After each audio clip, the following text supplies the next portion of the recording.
Thanks for being here. Subscribe to Cheating Stories Best, so you don't miss new stories. Glancing at the corridor that led to the bedroom, I sluggishly trudged to the front door, not expecting anything good. I also didn't expect anything bad. Nothing noteworthy had happened lately. I went to the door and opened it. I was stunned. There she stood, well, vaguely the one I remembered so well.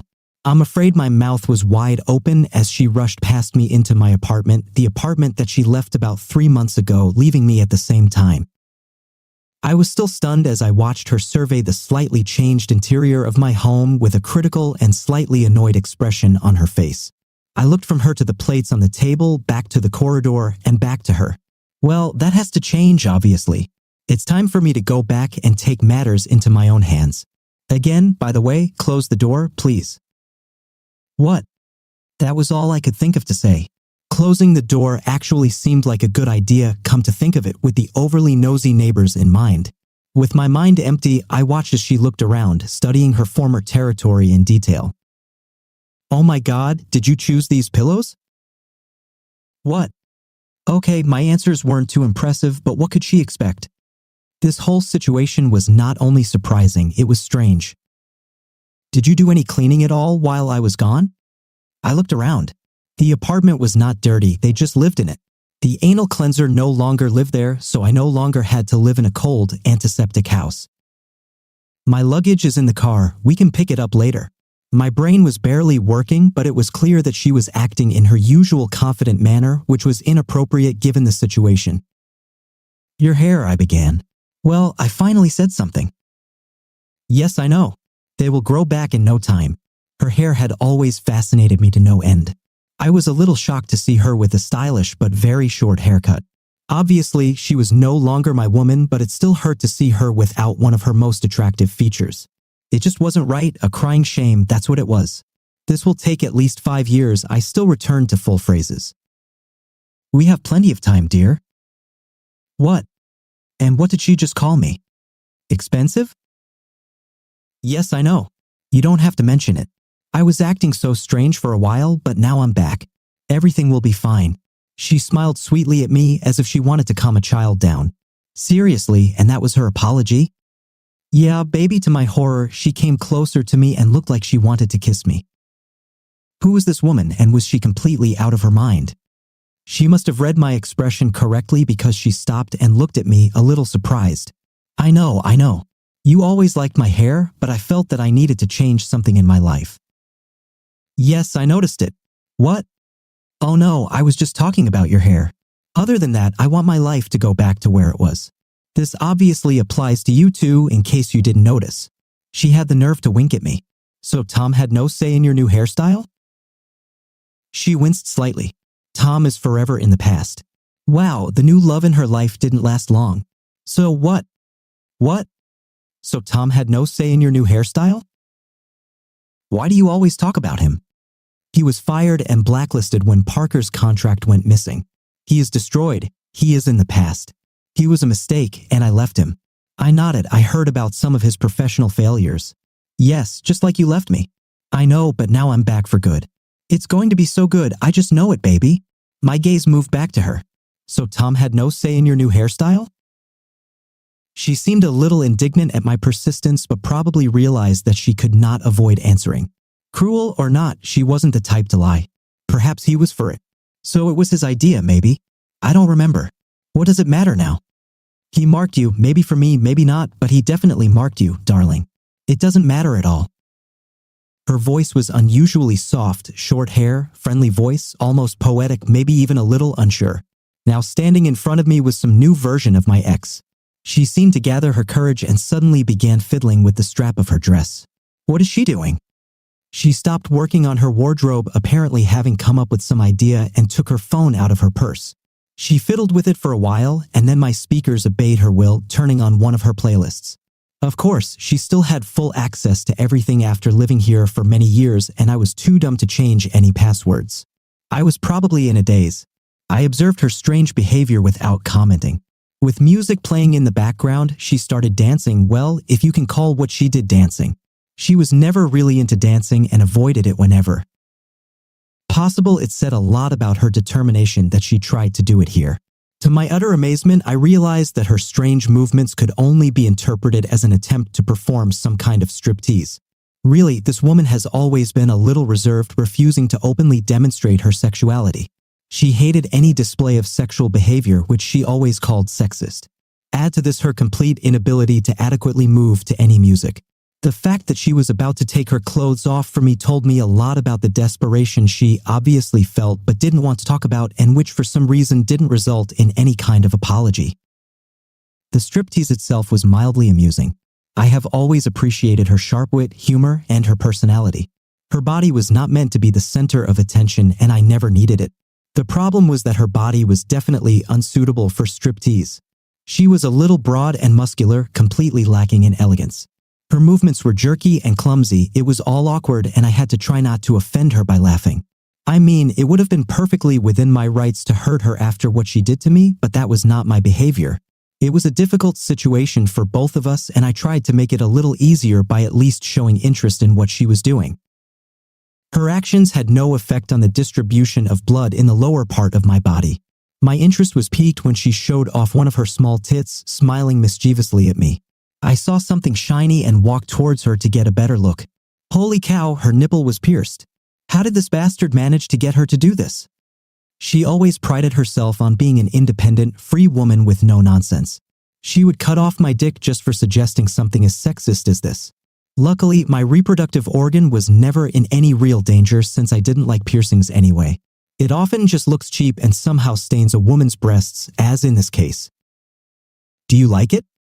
She asked, smiling shyly. Let me guess, his proposal again. Come on, why is this so important?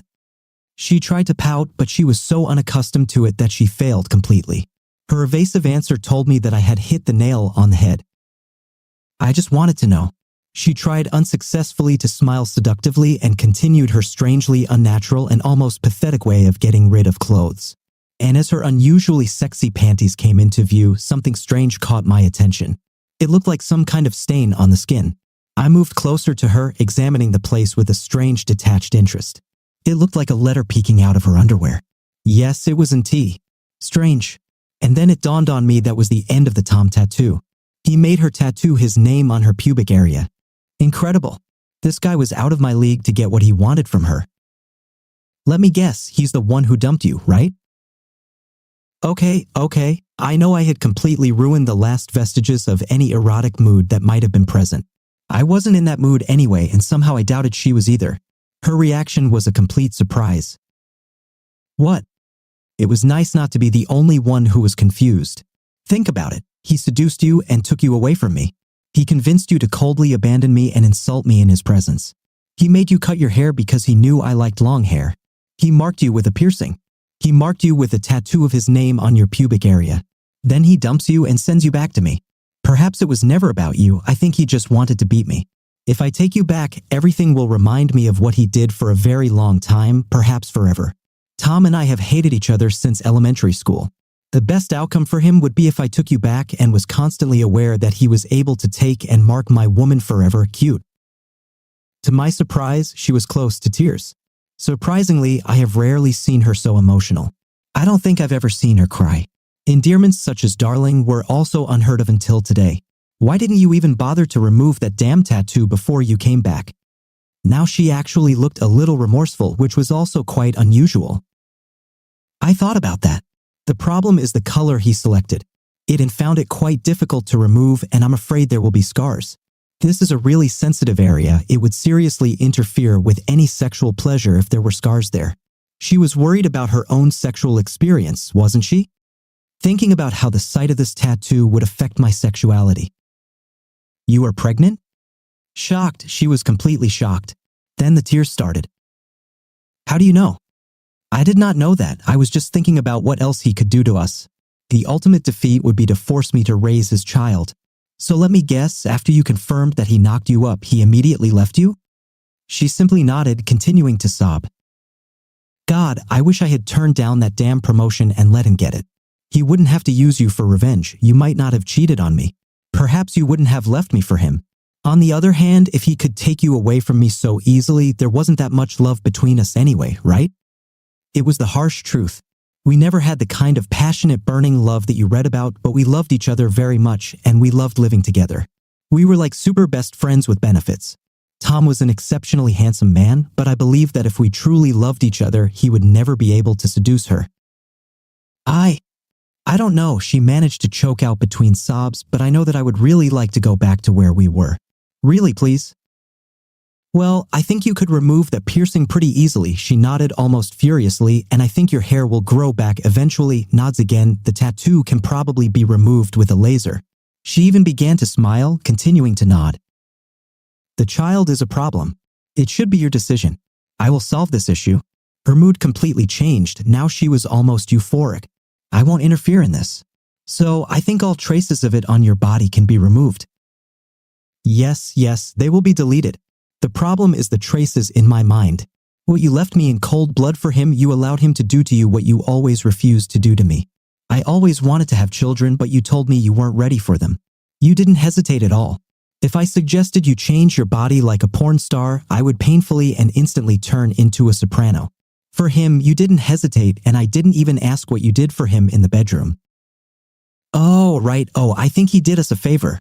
What he cruelly demonstrated how weak our relationship was. He showed us how much stronger your feelings are for him than for me. He showed us that we just carried on because we were used to it, too afraid or comfortable to change anything. And let's be honest, if our old relationship was so weak, what chance will the new one have? Well, maybe. She looked sad but collected and resigned to her fate.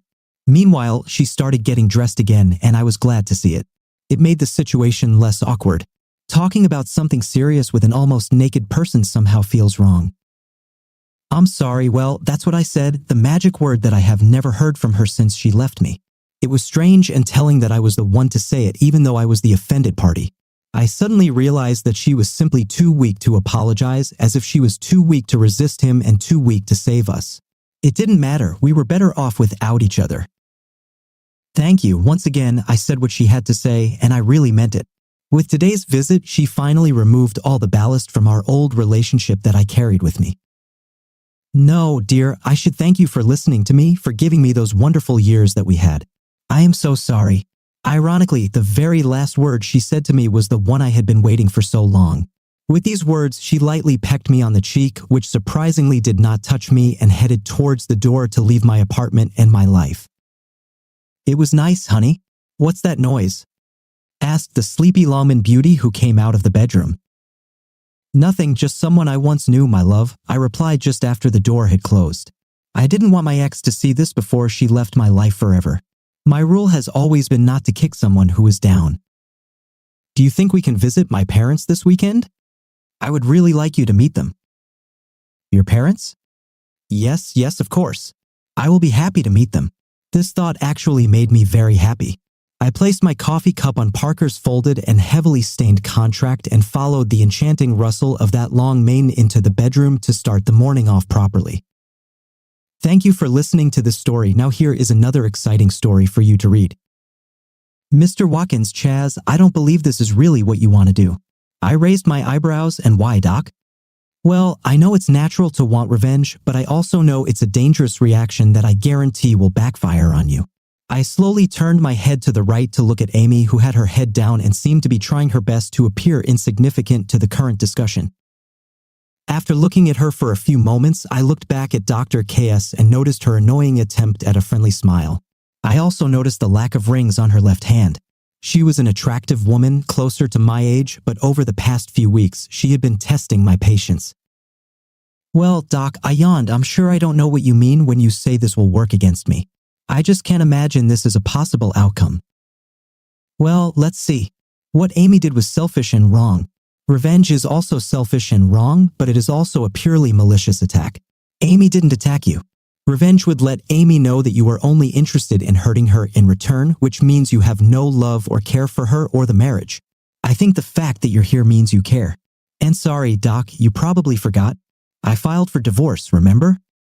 I'm here because Old Faithful, a play on the name Loyal Old Man, the name of an ER on the territory of Yellowstone National Park, there, fought it and demanded consultations, and the court ruled it, yes. However, we must work together to restore trust, and this will, of course, be more difficult if she loses trust in you. What if she decides that your attempt to hurt her is more than she can handle and decides to walk away from the marriage? I smiled at her. That would seem terribly hypocritical to me. What do you think, Amy? If I had an affair with someone else, or maybe 4 others more than once, would you give up on our marriage? Mr. Watkins, the best revenge is to refuse to compromise your dignity or principles than to stoop to such a level and have an affair for revenge. Thank you, document. I understand you, but I didn't hear an answer to the question I asked my wife. Come on, Amy, why don't you join the discussion? How do we fix our marriage if you refuse to answer the hard questions? If I went and slept with 4 other women multiple times each to even the score, would you consider us equal, or would you think we were screwed? Amy grimaced. Mr. Watkins, for God's sake, Doc, call me Chaz. Chaz, this is counterproductive. Whether you decide to save your marriage or not, your self-esteem, self-respect, and happiness will remain with you.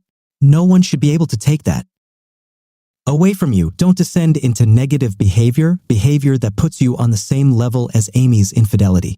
Elevate and focus on your greatest strength, yourself.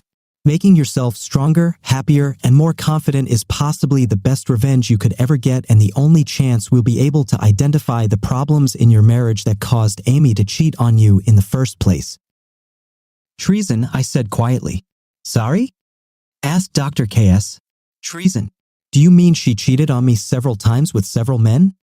But now, if you don't mind, I'd like to change the topic of discussion a little. Dr. KS nodded. Amy was still trying to pretend this wasn't happening. Amy, I'll come back to my question later so you can take some time to think about your answer. So, Doc, you just said that I need to rise to the occasion and stay positive and focused so we can figure out what caused Amy to cheat. We need to determine what is wrong in our marriage that made her cheat on me with other men more than once, right? That's right, Chaz. Once we identify these reasons, we can address them in a positive way and begin the process of healing and restoring your relationship. So you want to say that it's my fault that she's an unfaithful wife? That kind of language is counterproductive, Chaz. And yes, to some extent, it's your fault. Women in happy, fulfilling relationships simply don't commit adultery. I gave her my best incredulous look, which she ignored. It takes 2 people for a marriage to be strong and for neither partner to go astray. If we can identify these problems, we can deal with them and have a better chance of ensuring loyalty, trust, and harmony. I was taken aback for a moment, thinking about it, and finally said quietly, I call it shenanigans. Sorry?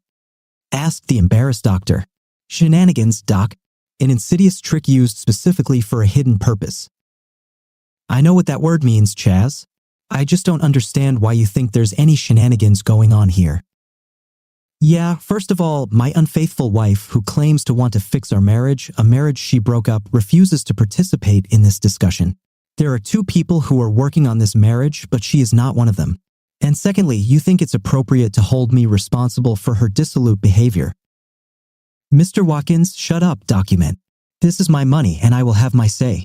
If there were problems in our marriage, the appropriate response would be for my loving wife to tell me about them so we could work on them. Don't you agree? She nodded, looking a little embarrassed.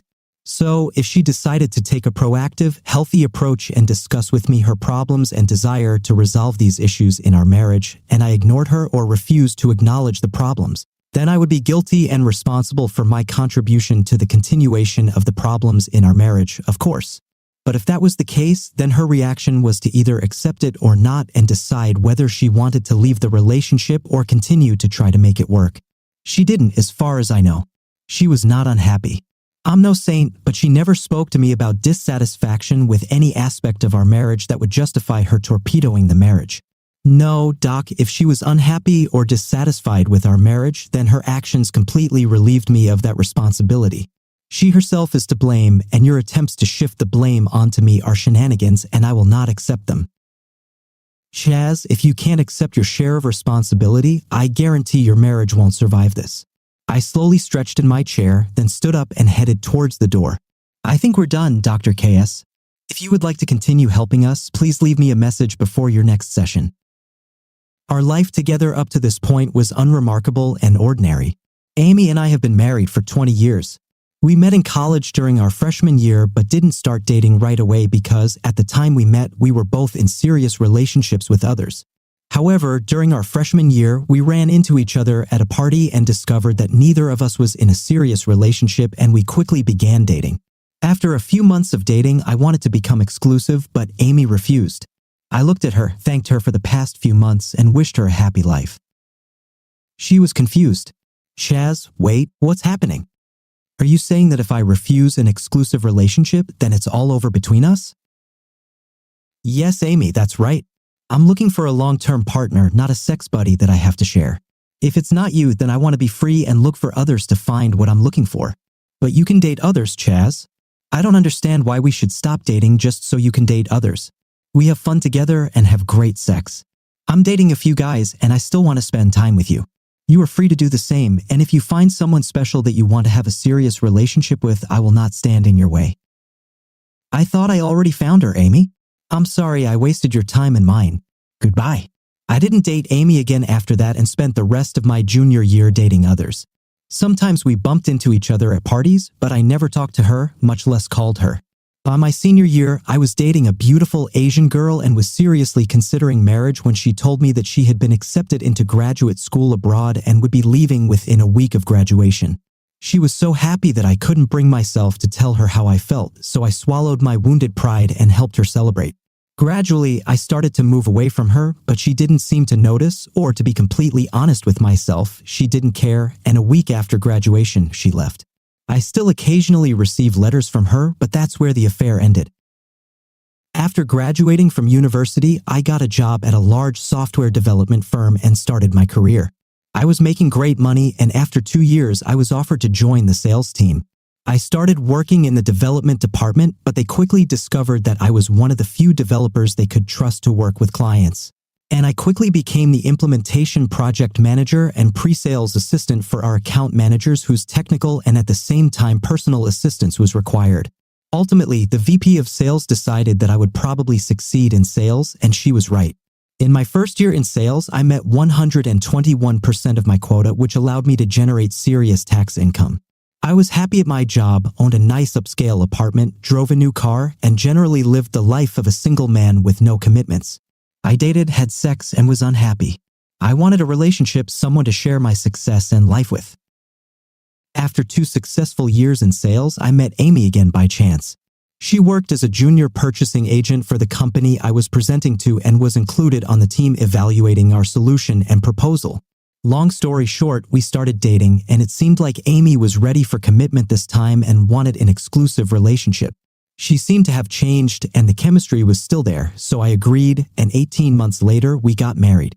2 years later, Amy gave birth to our son, Peter, but unfortunately, she was told that another child was not wanted. We were devastated, but we were happy that we at least had Pete and decided to move on with our lives. I had a vasectomy and we moved on, cherishing our marriage, each other, our son, and our careers. After Pete left for college, Amy and I started having some friction. She was taciturn with me and seemed inclined to be where I was not. Our once vibrant sex life had dwindled to almost nothing, and I began to wonder about Amy. She worked a lot and was not at all kind to me. I've never ignored problems, so I hired a private investigator to find out what was going on. What happened led us to this point, Mr. Watkins. This is Dr. KS. I think I understand your disappointment after our last session and want to assure you that I am ready to help you in. Amy, I truly do not hold you responsible for her decisions and actions. I believe that in yours, there were bound to be cracks in the marriage, but I recognize that you are right when you say that how Amy chose to handle this is our main concern. Please understand that I want you both to be stronger when this is all over. I want you to heal from the pain she has caused you and for me to help you both cope with your new reality, whatever it is. Please don't give up on me, Amy, or your marriage. I sincerely hope that we'll see you tomorrow at our session. I really wanted an answer to my question, and since Amy was currently staying with a friend and we weren't talking, I thought, what the hell, I'll give Doc another chance. Additionally, I could be held in contempt of court if I refused to participate, in which case I would have to start the sessions all over again. Have you two been intimate since this all started? I stared at Amy, who never seemed to leave her chair or position since our last session. I waited a moment before answering, no, Doc, we didn't have any intimacy. Still looking at Amy, who stubbornly refused to look at me or the consultant. And why, Chaz? Doc, do you mind if I take a break for a second and address Amy directly? She looked weary but agreed. Amy, are you here to participate or not? It seems like I'm doing all the hard work here, and as far as I know, I'm not the one who lied and cheated. I didn't want this, you did it. You either step forward or I'll end this right now. Yes, that is, sorry. I'll try to be more. Yes, I will participate. Okay, great. The doc wants to know why we're not having sex. Why don't you answer this question and then I'll clarify everything you need. Certainly, sorry. Well, Chaz won't talk to me and I'm staying with a friend at the moment, so we don't have any options. And I wasn't tested for diseases. And I asked well, Chaz says intimacy isn't something he's comfortable with at the moment. This is not exactly what I said, but it is, of course, less colorful. Doc, do you have any idea how many times over the years I've had the opportunity to have extramarital sex? Oh, no. How can I? But I can assume that you had more than enough opportunities. You are a very attractive, fit, successful man, so I can assume that there were plenty of such opportunities. I winked at her and she blushed slightly. Damn right, and they continue to be, I have a problem here, document. You see, if we leave aside the absolute dishonesty and Amy's selfishness and what it did to my love and attraction for her, I can't be intimate with her for 3 reasons. First, I never want to be perceived as agreeing with her behavior. If I had become intimate with her before we consummated our marriage, I would feel like I was accepting her infidelity, which I am not. Secondly, I refuse to put my health at risk. I have no idea if she has sexually transmitted diseases. At the same time, I chuckled. Finally, I need to balance the scales. Until now, I have refused everyone who came, if you'll pardon the pun. I believed in the vow we made and respected and loved my wife enough that I didn't want to hurt her or jeopardize her health or our relationship. But now it looks like she's taken the opportunity to try out 5 different ones several times each, and for me to feel like the scales are balanced, I need to have the same opportunity to see what other women have to offer me. This isn't about revenge, document. It's just a happy byproduct. No, it's about equality, fairness, and balance. Wouldn't you say that these are important factors in fixing our marriage? Amy trembled and Dr. KS chewed the inside of her cheek, contemplating her answer. 5, she whispered. I began to become impatient with this couple, document. How many more sessions has the court ordered us? She looked at me quickly, contemplating changing the subject. Well, let's see. The court ordered 4 more sessions, Chaz. Fine. Let me ask you, do you think we can fix anything enough for me to consider withdrawing my divorce petition within the next 4 sessions, Amy? Sigh. I turned to look at her. Amy, I'm going to be as honest with you as possible. The only hope, and let me be clear, I'm not saying I guarantee anything, but the only hope for me to give up the divorce is if I feel like the balance is back. Mr. Watkins, I thought I explained how devastating this would be. We have 4 sessions left, and I think... Thank you, document. I am aware of your thoughts on this issue, Amy. I'll repeat my question from last week. If I feel like the only way for us to consider staying married is to tip the scales and have me sleep with 5 different women multiple times, what would you do? Will you feel that you can no longer stay married to me and allow the divorce to happen, or will you accept it? No answer, just sobs. After a few awkward moments, I turned to Dr. KS. When we first came into this office a few sessions ago, Dr. KS, what did you think was most important for successful counseling? Honesty. You both need to be completely honest with me and each other if we want to get anywhere. And what do you think, Beverly? Was I honest with you? Her eyes widened a little at my calling her name. Yes, I can say that I feel like you were completely honest with me, Chaz. Thank you. And can you say you feel the same way about Old Faithful? She looked thoughtfully at Amy, who looked slightly less comfortable. Honestly, I don't think I can answer this question. Amy, you didn't talk very much during these sessions, and as I think about it, I have to wonder. Yes, me too. Would you be surprised to learn that Amy is still cheating on me, Beverly? That the friend she lives with is her new lover? Amy huddled in the chair and began to sob quietly. Dr. KS looked upset. What are the minimum requirements to complete the remaining sessions to the satisfaction of the court, Beverly?